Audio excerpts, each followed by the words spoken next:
Friends, এই পেস্টটা একবার মাথায় লাগিয়ে দেখো, ইনশাআল্লাহ অনেক ফলাফল পাবে। যেমন স্মুথ হবে চুলগুলো, তেমন শাইনি অ্যান্ড সিল্কি হবে। তো প্লিজ একবার তোমরা অন্ততপক্ষে ট্রাই করো এই পেস্টটা। তো কী দিয়ে বানাচ্ছি না বানাচ্ছি সব কিছু তোমাদের সঙ্গে শেয়ার করছি।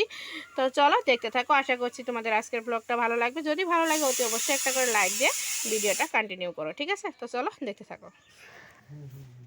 আসসালামু আলাইকুম, সবাই কেমন আছো? আশা করছি আল্লাহর রহমতে সবাই ভালো আছে, সুস্থ আছে। তোমাদের ভালোবাসা আমিও ভালো আছি, সুস্থ আছি। তো এখানে দেখতে পাচ্ছ অ্যালোভেরাগুলো জেল ছাড়িয়ে নেওয়া হচ্ছে। সোনামা আমার হাত থেকে নিয়ে নিজেই ছাড়াচ্ছে। তো অ্যালোভেরা জেলগুলো ছাড়িয়ে নেব, প্লাস তোমার দুটো পেঁয়াজ কুচি করে নিয়েছি, আর দেব মেহেন্দি পাতা। তো এগুলো দিয়ে একটা পেস্ট বানাবো, যেগুলো আমি চুলে লাগাবো। চুলের স্কেল্পে সুন্দর করে বিলে দিয়ে লাগিয়ে নেবে। তো কিছুক্ষণ রাখবে, তারপরে সুন্দর করে ধুয়ে ফেলবে শ্যাম্পু করে। তো এটা সত্যি কথা, অ্যালোভেরা চুলে লাগালে না শ্যাম্পু করতে হয় না, এত সুন্দর স্মুথ হয় চুলগুলো, সিল্কি অ্যান্ড শাইনি হয়। বিশ্বাস করো, অ্যালোভেরার গুণাগুণও কিন্তু শেষ নেই।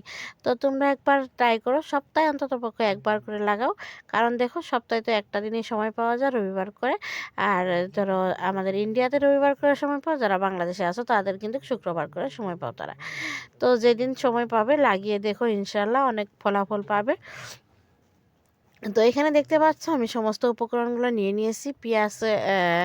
দুটো পেঁয়াজ আছে, অ্যালোভেরা জেল আছে, প্লাস তোমার মেহেন্দি পাতা।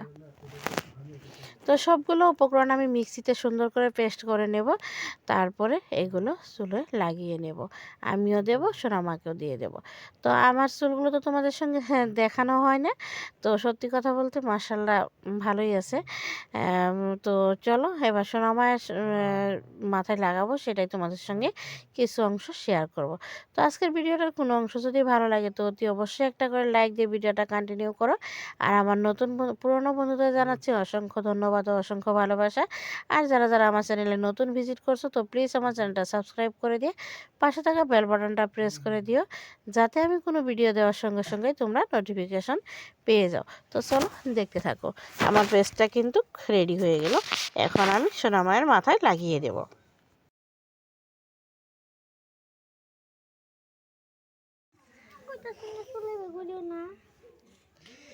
তো এরকম করে চুলের গোড়ায় সুন্দর করে লাগিয়ে দেবে।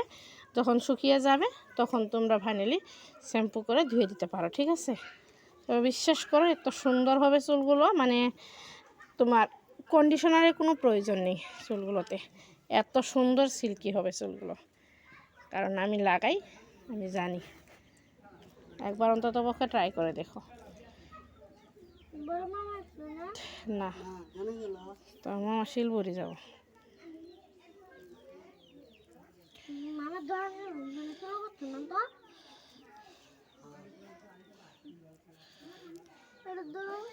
ডিম বাবা দিচ্ছি তো, দাঁড়াও। সিধা হও। তো চলো ঠিক আছে, লাগানো যাচ্ছে না ভিডিও করে, ঠিক আছে, পরে আবার দেখা হচ্ছে। সো ফ্রেন্ডস, মেয়ের মাথায় দেখতে পাচ্ছ অ্যালোভেরা, তারপরে তোমার যে উপকরণগুলো দিলাম, দেওয়ার পরে ওর চুলগুলো কত সুন্দর সিল্কি হয়েছে। সেই কিন্তু সিল্কি হয় চুলগুলো, তোমরা একবার লাগিয়ে দেখো। শ্যাম্পু কন্ডিশনার কিন্তু কিচ্ছুরই দরকার পড়ে না, কন্ডিশনার বিলকুল দরকার পড়ে না। তো ওর মাথায় আমি শ্যাম্পুটা করে দিয়েছি, দেখতে পাচ্ছ কি সুন্দর সিল্কি হয়েছে চুলগুলো, মাশাআল্লাহ।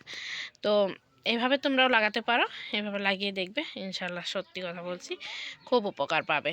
চুলের গোড়াগুলো মজবুত হবে, তোমার শক্ত হবে, চুলগুলো ঘন হবে, প্লাস চুল পড়া কমে যাবে। তো এগুলো কিন্তু একদমই ঘরোয়া রেমেডি, কারণ ঘরোয়া রেমেডিগুলো কোনো থাকে না, কেমিক্যাল থাকে না। তো সেই জন্য কিন্তু এগুলোর উপকারটা অনেক গুণেই বেশি। তো আমার সোনামায়ের চুলগুলো তো একটু লালচে টাইপ, তো সেই জন্য লালচে দেখা যাচ্ছে। তো সোনামায়ের চুল জন্মের সময় কিন্তু লালচে ছিল না, জানি না হঠাৎ করে কেমন যেন লালচে টাইপ হয়ে যাচ্ছে। অবশ্য এখন অনেকটাই কমে গেছে আগের তুলনায়। তো চলো, আজকের এই ভিডিওটা কেমন লাগলো তোমাদের প্লিজ কমেন্টের মাধ্যমে জানাতে ভুলো না। যদি ভালো লাগে অতি অবশ্যই একটা করে লাইক দিয়ে ভিডিওটা কন্টিনিউ করো। প্লিজ ফুল ওয়াচ করো সবাই, কেউ স্কিপ করে ভিডিও দেখো না। স্কিপ করে ভিডিও দেখলে তোমারও ক্ষতি, আমারও ক্ষতি, এটা কিন্তু দুজনেরই ক্ষতি। তো কেউ প্লিজ স্কিপ করে ভিডিওগুলো দেখো না। তো চলো আজকের মতো এখানে বিদায় নিচ্ছি। সবাই ভালো থেকো, সুস্থ থেকো। ফিরে আসছি নতুন দিনে নতুন আরেকটি ব্লগ নিয়ে, ততক্ষণের জন্য আল্লাহ হাফিজ। বলো আল্লাহ হাফিজ। এইদিকে তাকিয়ে বলো, আল্লাহ হাফিজ। আল্লাহ হাফিজ।